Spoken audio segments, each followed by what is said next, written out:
Indian انتہا پسند مودی حکومت کی جانب سے ہندوتوا پالیسی پر مبنی ایک اور ظالمانہ عمل سامنے آیا ہے۔ انڈین گجرات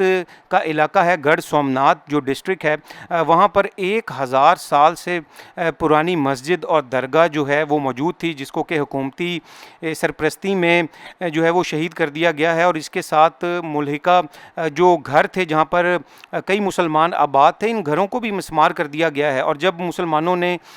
اس انتہا پسندانہ عمل کے خلاف احتجاج کیا تو وہاں پر 150 افراد کو گرفتار کر لیا گیا ہے۔ ہم یہ دیکھ رہے ہیں کہ انڈین حکومت کی یہ جو ظالمانہ پالیسی ہے، اور خاص طور پر جو مسلمانوں کے خلاف اور اقلیتوں کے خلاف جو پالیسی ہے، اس کا تسلسل جو ہے وہ بڑھتا چلا جا رہا ہے، اور خاص طور پر مسلمانوں کے خلاف جو حکومتی سرپرستی کے اندر جو پرسیکیوشن کی جا رہی ہے وہ بھی بڑھتی چلی جا رہی ہے، چاہے وہ وقف امینڈمنٹ بل ہو جس کا مقصد بی جے پی انتہا پسند حکومت کا مسلمانوں کی وقف املاک پر قبضہ کرنا ہو، یا ابھی کچھ دن قبل بی جے پی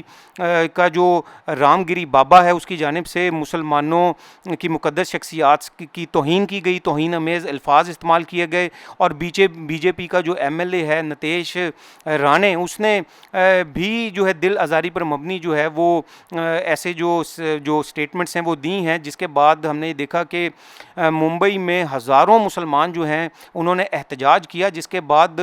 جو انتہا پسند مودی حکومت ہے وہ بکھلا گئی۔ تو ہم دیکھ رہے ہیں کہ ہندوتوا جو پالیسی ہے مودی حکومت کی انتہا پسندانہ، اس کا تسلسل مسلمانوں کے خلاف بڑھتا چلا جا رہا ہے، مسلمانوں کو زبردستی ہندو بنایا جا رہا ہے، مسلمانوں کی جو املاک ہیں ان پہ قبضہ کیا جا رہا ہے، مسلمانوں کی مساجد کو مسمار کیا جا رہا ہے۔ اور ابھی کچھ دن قبل دا گلوبل نیوز واچ میں ہم نے ایک پروگرام میں